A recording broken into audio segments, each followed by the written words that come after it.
Hello and welcome back to the Anima Leadership Cafe. Each session, we explore insights and strategies that allow us to tap into our personal wisdom and collective strengths. So if you're looking to build healthier, more equitable, and interdependent relationships with yourself, your team, and your organization, you're in the right place. If you enjoy our videos, don't forget to subscribe and tap the bell so you're the first to see when a new video is released. Okay, I'm going to get us started. So some of you I know, and it's lovely to see familiar faces here back again, and others that I don't know, welcome. My name is Annahid Dashtgard, and I am the CEO and co-founder of Anima Leadership.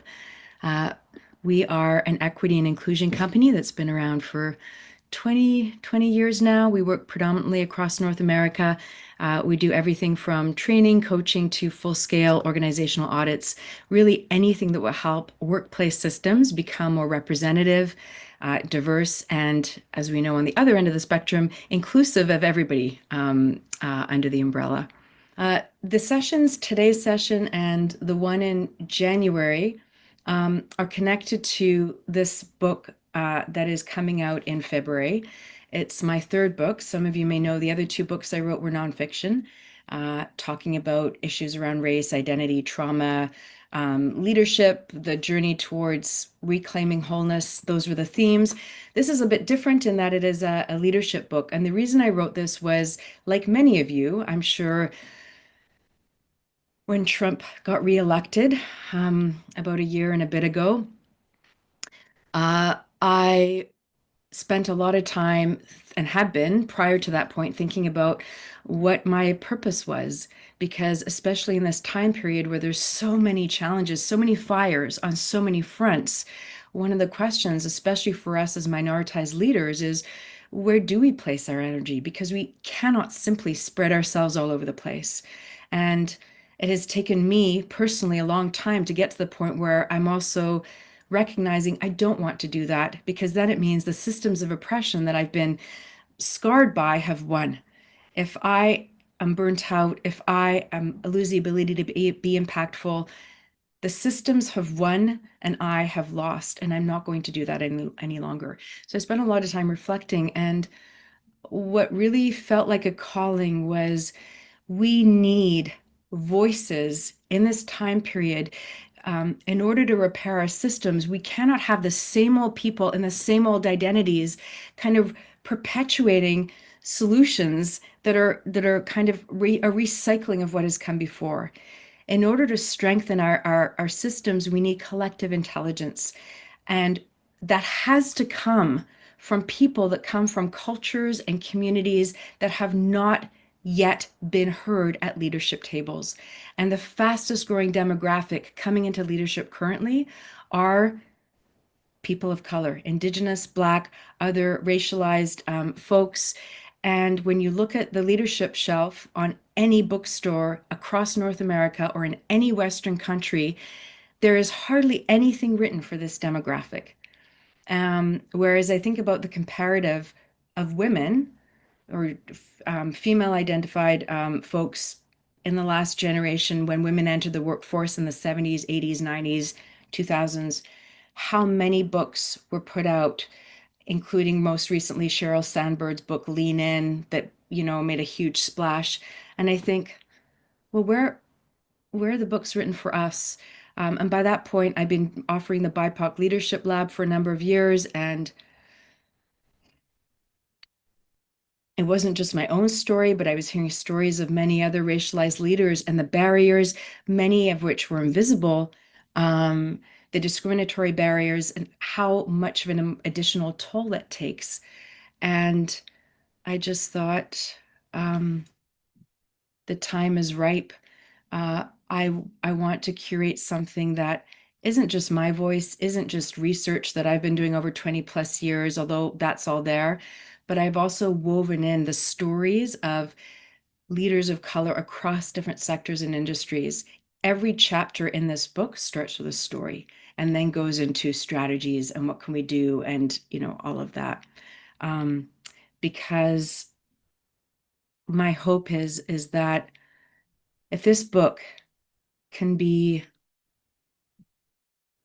a validation, a little bit more validation of someone's experience in the workplace to know that, it's not me, I'm not the problem. I'm being gaslit and I'm not gonna wear this.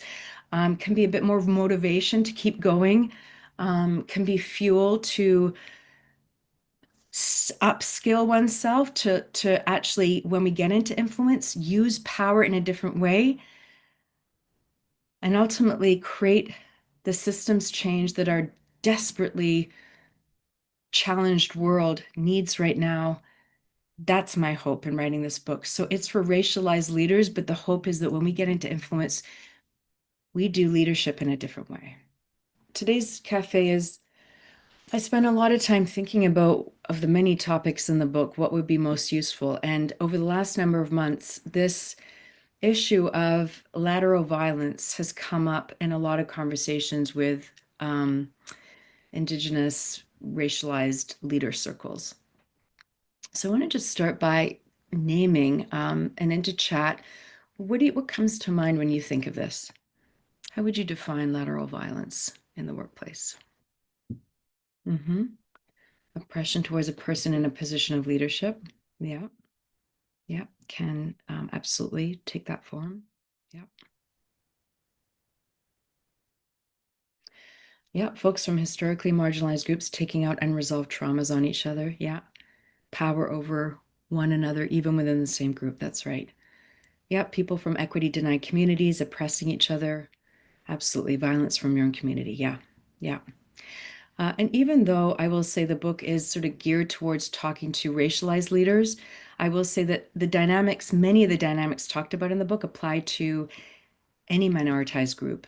So folks that are on the neurodiverse spectrum, people with a disability, women and non-binary folks in the workplace. And so this idea of lateral violence occurs in, like you're pointing out, many minority communities. It is, as folks have identified, let me pull this, I've got to move things around on my screen here. It's defined as aggressive behaviors such as bullying, gossip, exclusion, directed towards peers or colleagues within the same marginalized group or groups that are marginalized, sort of adjacently marginalized. So Black identified communities towards indigenous communities and vice versa. And so the targeting is towards another group that is facing similar or different forms of oppression rather than at the source of systemic oppression itself or the sources. Where does it come from? And please keep in mind, I'm not an expert. I'm speaking as somebody as a management consultant, and I've done research into this. I certainly have many my own experiences and have heard many experiences. So what I'm sharing here today is not meant to be the Bible. I shouldn't say the Bible, the dictionary of lateral violence, but meant to give us sort of a little bit of a dig and some tools of how to respond. So a number of you pointed out, one of the sources is unprocessed trauma. Many folks that occupy minoritized identities, but not all, but many have varying degrees of unprocessed trauma through the misuses of power of those often in authority.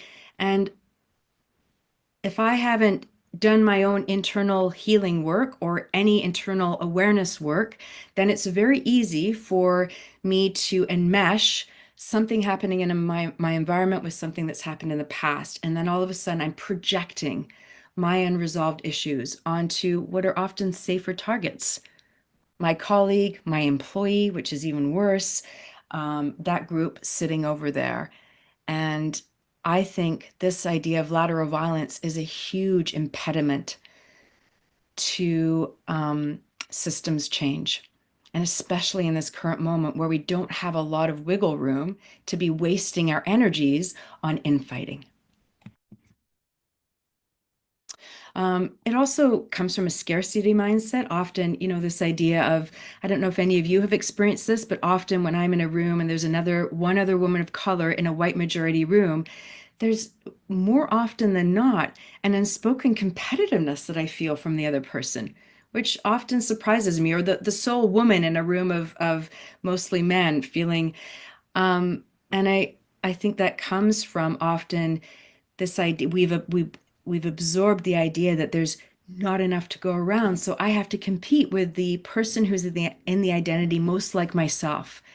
Um, Again, rather than uh, the two of us, you know, binding together and being a collective voice speaking to the group of men in this room.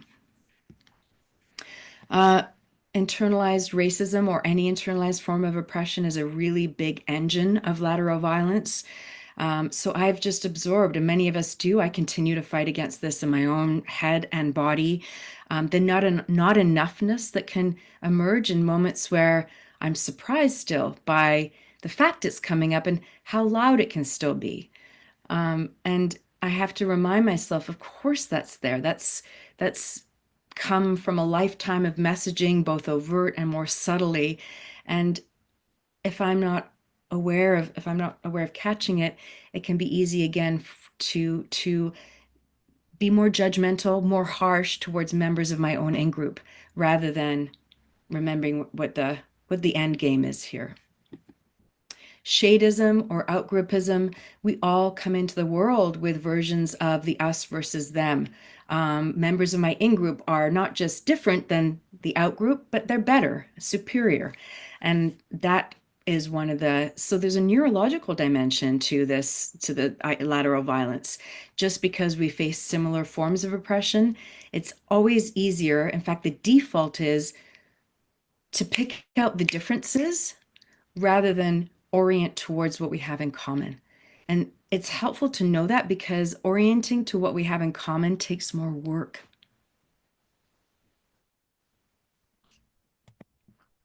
And then just ignorance, right? I don't know any better. And so what can often happen, this comes out of transactional psychology, and I find this so helpful often when I'm working with groups, because you can see people when systems are in dysfunction and a workplace system's in dysfunction, often people will cycle through these different roles. And this is kind of the analysis of, so one person is, and cycling through the roles might happen over years. Somebody might be in the persecutor or perpetrator position, and then after a couple years, they're in a different position in the organization. Then all of a sudden, they move into the victim role. Or it can even happen in the same conversation that we shift one role to the other depending on the issue that's being talked about. The persecutor is kind of the one that's blaming and attacking and looking angry. The victim role is I don't feel any sense of power. It's all being done to me. I don't feel I have any choice here. And then the rescuer can often look like they're coming from an empowered place, but there's a difference between being a coach, where I'm clear on the line, the boundary between coaching you versus rescuing you. And the rescuer often steps over the line. And again, I'm sure many of you have been in conversations where somebody might say something that attacks another person, and then there's always the people that go in to rescue. Like, and it often doesn't help. It sort of mires the group into, more mess. And then, of course, at the heart of all this is disempowerment, is trauma. And so we cycle. The examples of how this plays out in public, and I'm using prominent societal examples here, which I talk about in the book. Some of you may remember before he was elected and throughout his presidency, Barack Obama was criticized by significant portions of the Black diaspora in America and beyond as not being Black enough. At the same time that he was being criticized by members of the white, especially the Tea Party that was just starting to organize, by being too black, walking black, um, as well as other targets. And so, um, in a couple years ago, Black intellectual Cornel West, big academic in the U.S. context, criticized another prominent Black intellectual in the U.S., Ta-Nehisi Coates, who's written many best-selling books, for being someone, being a neoliberal who fetishizes white supremacy. The end result of this, it was a huge pile on, especially on social media, was that Ta-Nehisi Coates ended up leaving Twitter and actually disappeared into the woodwork for a while. Even naming this, I feel escalated because it's such a clear example of what's the net gain. How many prominent Black voices do we have in the US? And what is the net gain of silencing one of those voices, especially in this time period? And again, after Beyonce's Lemonade album, Bell Hooks accused her of being anti-feminist, that is a terrorist.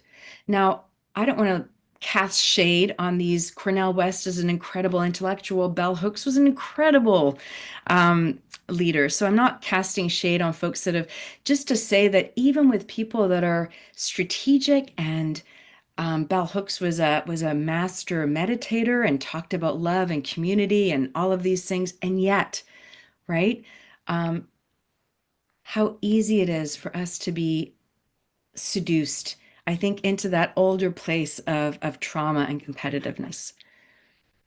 In the workplace, um, lateral violence often comes out a little bit more, what's the word, subtly.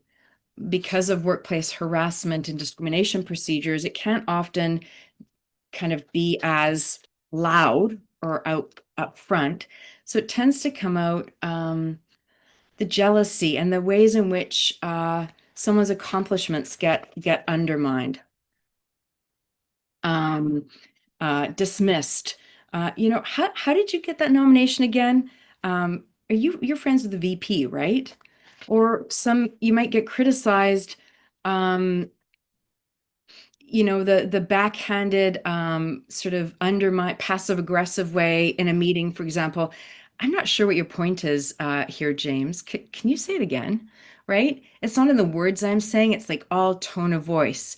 Um, and then that being amplified through backroom gossip. So all the ways in which kind of that undermining, jealous behavior can come out.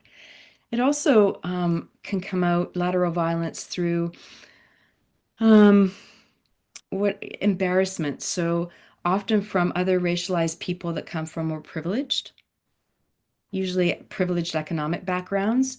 And so pretend that racism isn't a thing that, or, any form of oppression isn't a thing that touches them.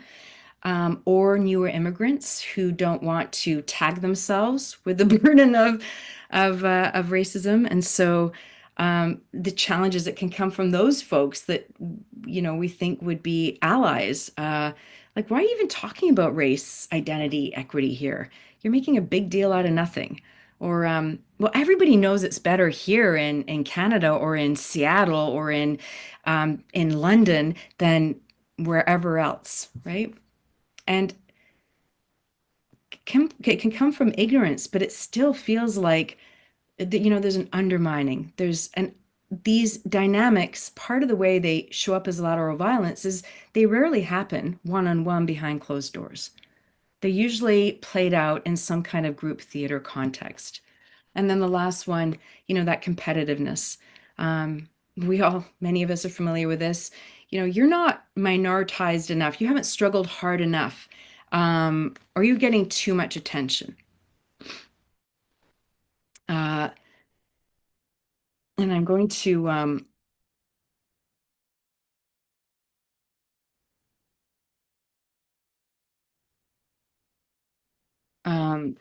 just there was a Indigenous client who works in a mainstream media organization who said about this, and I'm going to quote, "I feel like a fraud, not feeling First Nations enough or having been hurt enough to truly own my own trauma." And This competitiveness is a dynamic that I think is especially fed by people's unresolved trauma stuff. I'm going to pause here. Other Do folks want to name just into chat, and we will have time to talk in just a couple minutes, but just into chat for now, what are some other expressions that you've encountered or witnessed of workplace uh, lateral violence from people that you would expect to be allies? Another woman in the workplace, another racialized colleague who may or may not share the same racial identity. Mm.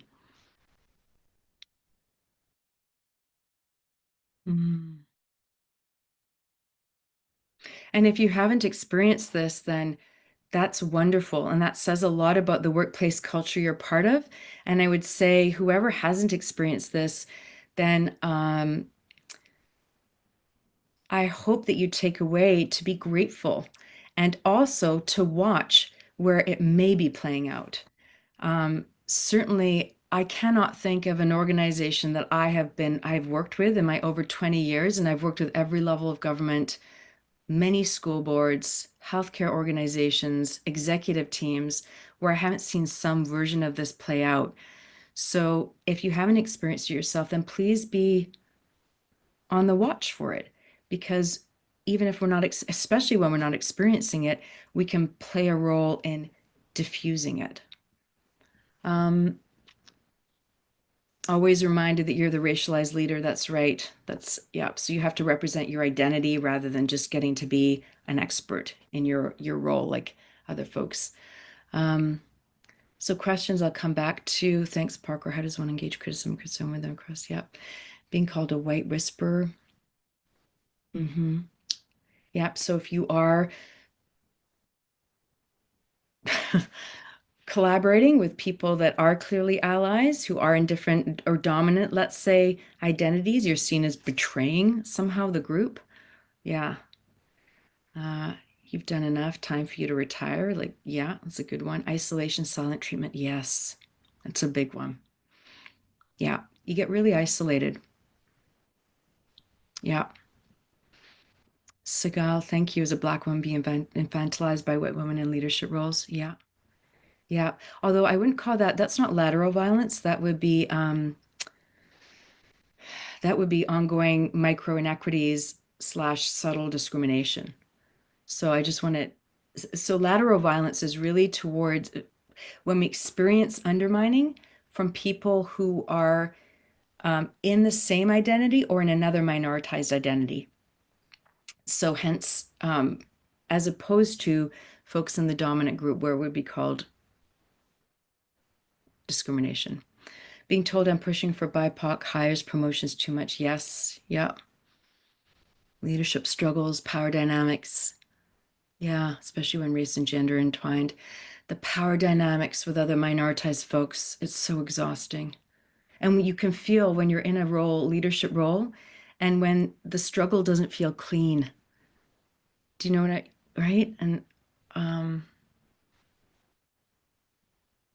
I often find when I'm speaking to a group of racialized folks, um, and I hesitate, I don't want to say this is 100% true, but it's a common enough pattern over time. And Rebecca, I know you've seen this, that if the challenges are going to come in a group, it's not from the white men.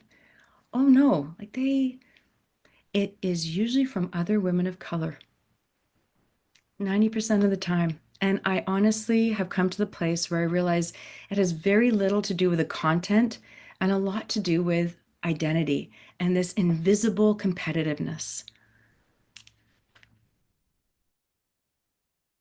Yeah. Thank you for folks for naming these different expressions. So how do we deal with it? And this again is not a comprehensive menu, but some key, I think, strategies. There's always the option of addressing it directly. And in choosing any of these strategies, we're always thinking about, I mean, there's so many factors. What position am I in vis-a-vis the person that is creating the most, targeting me most directly? Am I the supervisor? Am I a peer? Do they have positional authority over me? What's the history with this person? How many people are involved? How big or inflammatory is the issue? What's the consequence or impact on me of them targeting me? So there's a lot of factors. But of course, the first thing is always to try and talk to the person or the couple people that are kind of leading the charge by having a direct upfront conversation off grid. It never works to have it in the group setting, but and doing it in a way that we ourselves would like to receive it. That's me looking after my 50% of like my part of this relationship. I know that I've given feedback, the benefit of feedback of naming clearly what the behavior, troubling comments or behavior are, what the impact has been for me or for others, and what I would invite them, what a next step might be. If that has not worked, or we know it's not going to work, or we don't feel comfortable, then ignoring it is really hard. But by often when people are targeting us in different ways, they're looking for a reaction. And so ignoring it, it takes inner work to remember that the attacks are not personal. So just like I was sharing that example of often if I'm in with a mixed group, if there's going to be challenging comments that will come from the women of color, I've learned over time has very little to do with me. And it helps. And part of ignoring it is finding out choosing who our allies are and being able to go, I'm going to go talk to Rebecca in break, and we have a conversation, and it helps me remember, right, this isn't personal, and I'm more able to let it slide off my back. If the behavior is problematic, it might even be better to have somebody else go and address what's happening with that person rather than you. We can play to our identities. So there are groups where I will have a white colleague go and talk to someone on an executive team because I know that their identity in that case may make it easier for the person to hear the message. The second is that we diffuse it,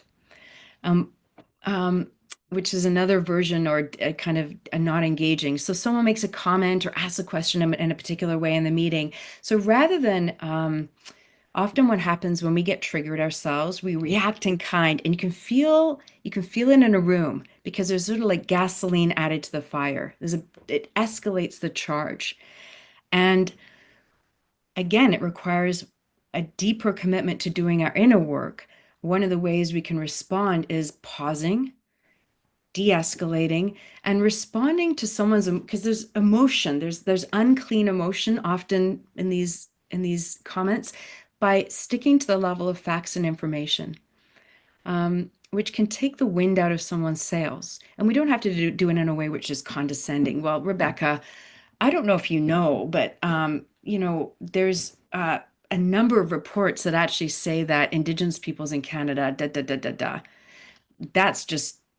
That's me getting back. There's revenge energy in that versus, well, you might want to, and I'm happy to share this information with you. There's a number of reports that have been published in the last couple of years that speak to the rates of Indigenous peoples, da da da da da. It's a very different tone, right? The second tone, I'm not hooked. I'm just, and then figuring out where our boundary is. I think part of the cost of being a racialized leader in this time period is that we are often the first. I know I am, when I look around in my peer group, I do not see many consulting management organizations run by people of color, at least in my country. And I'm aware how easy it is to become the brighter our own light shines, folks, the more challenge we are going to attract. And it is not just from dominant identity folks. It is also going to be from members of our own community or lateral communities.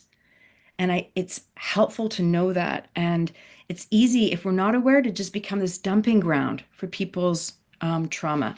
So the boundary means making choices about where and how much we interact. If somebody's a member of our team, um, it may be, giving feedback and going on a performance improvement plan, or it may be if it's a collaborative thing, we might assign a team member and take ourselves off, or we might a boundary might also look like escalating to the union or to using the harassment policy within our institution.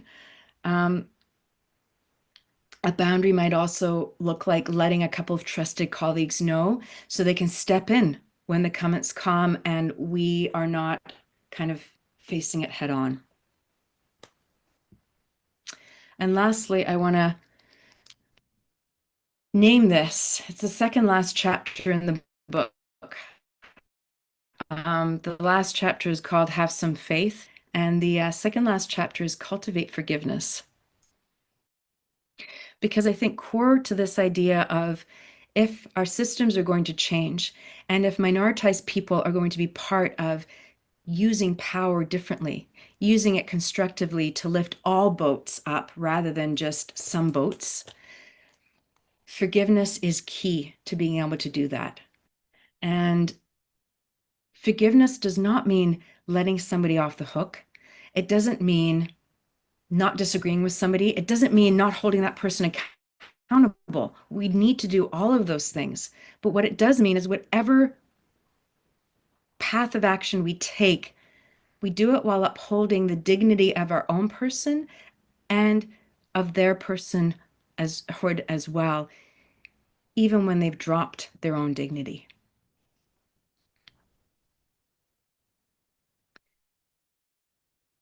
It also, and I'm not saying this is easy, and I'm not standing on a soapbox here saying that I have forgiven or made peace with every person that I have felt wronged by.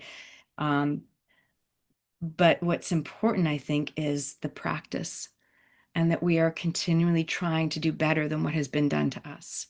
And even when the person is attacking us, that we can see that person, their behavior is coming out of an inner struggle and how hard for them.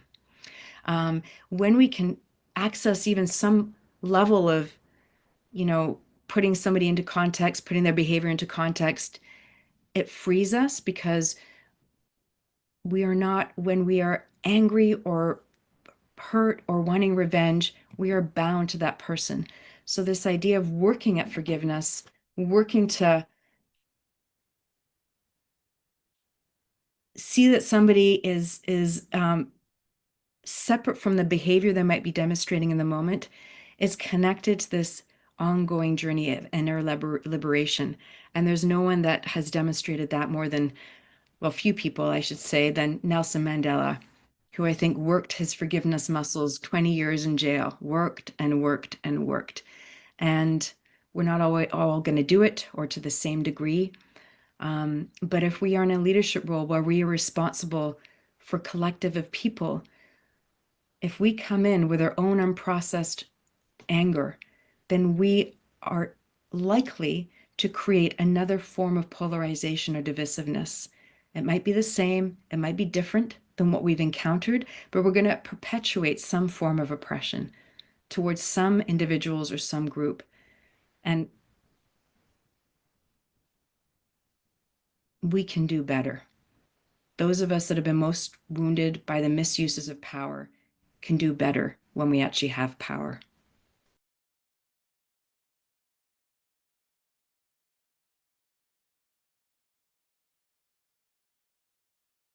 Yeah, just a quick question from just what you shared last. Um, how would you, I see, like I hear when I hear the description or your language surrounding forgiveness, to me it sounds a lot like compassion.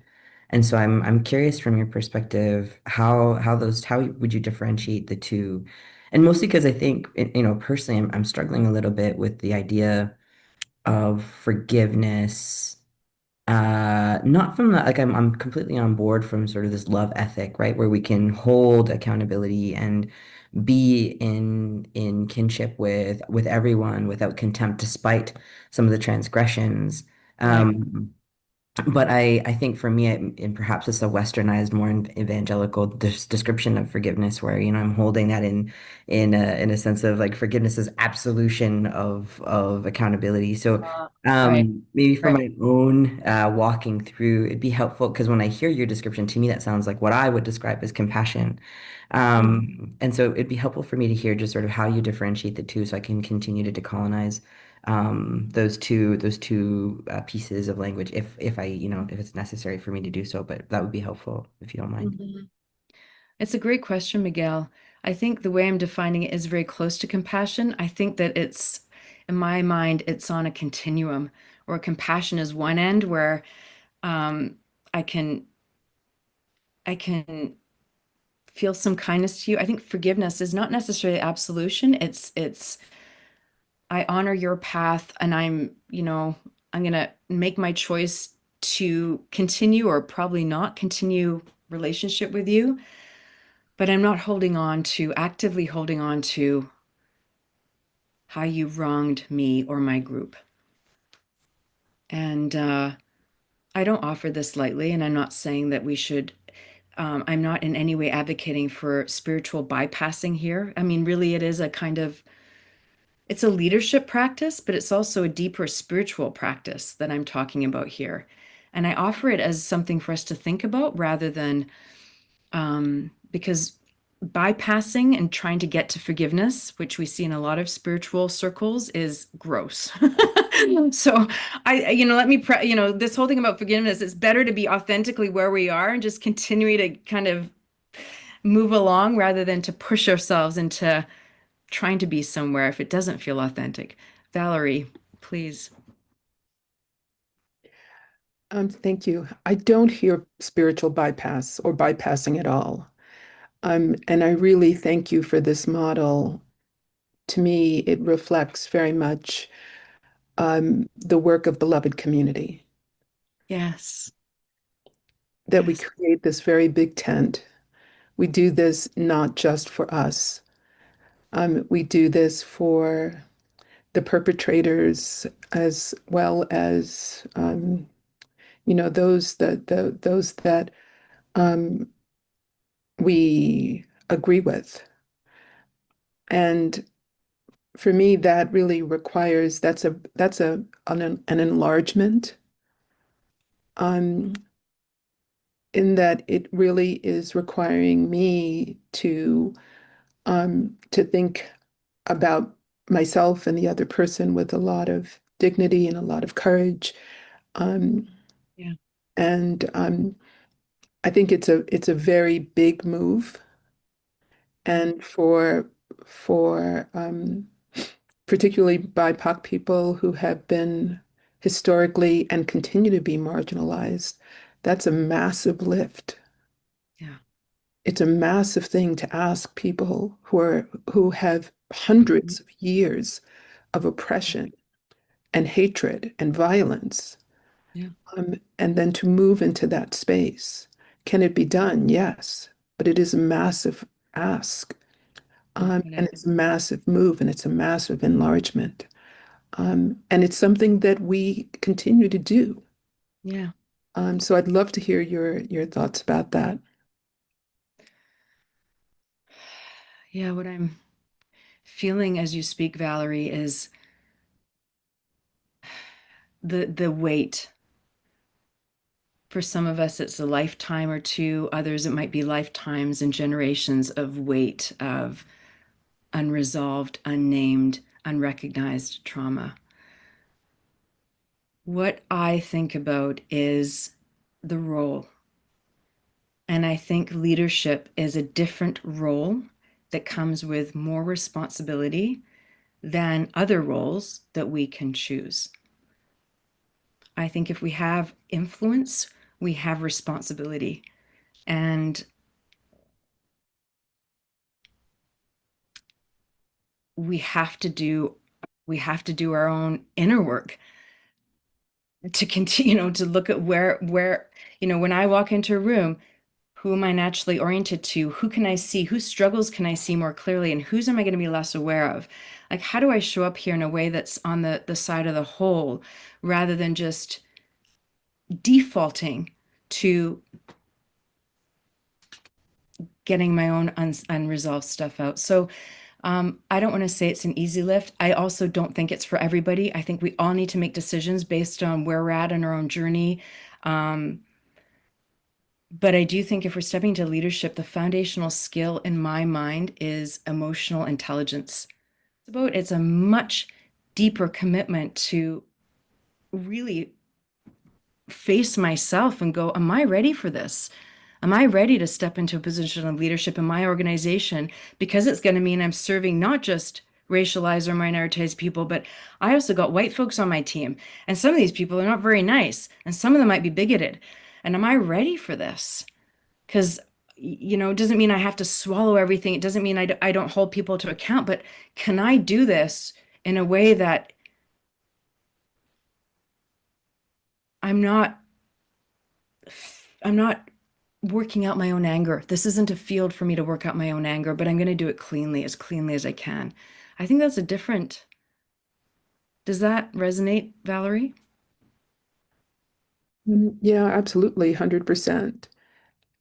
And the word that's coming to my mind is uncompensated emotional labor of some of this, that is invisible, Yeah. to non-BIPOC Yeah. folk. Like this is like completely, like not even a thing. Well, And yet, 100%. And and I think, yet, yeah, yet, yeah, yet, this is what we are asked to do, yeah. and for our benefit and the benefit of Hmm. all involved. So thank you. Yeah, 100%, Valerie. I also think part of our leadership role is lateral or upwards educating. And I know I'm on a board right now of a national arts organization, and I find myself regularly asking uncomfortable questions, and it's so finding places that are appropriate to name the additional emotional tax.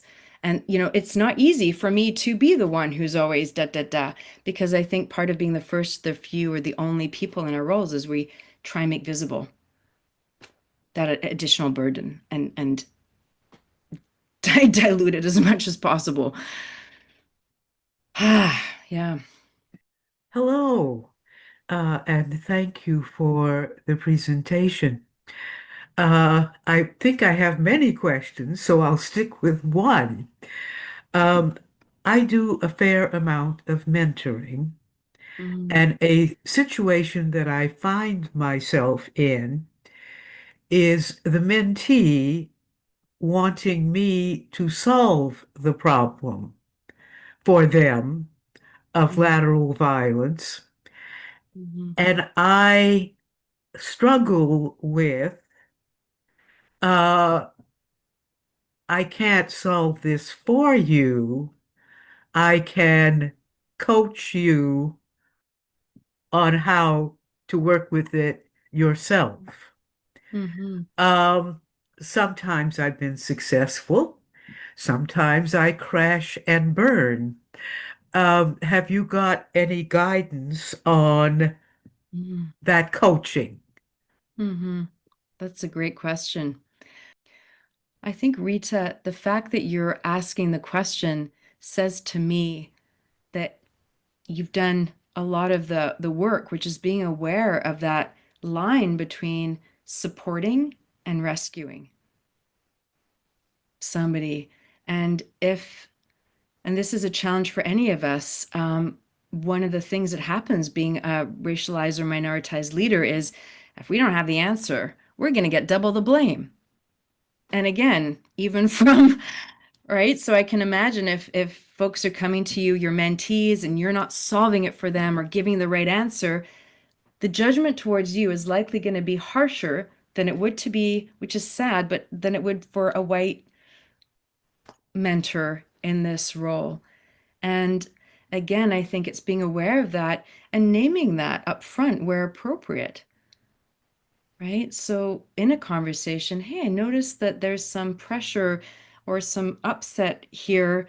And it seems as though you're looking to me to have the answer for you. Or like I would name it and just let them see how they respond to that.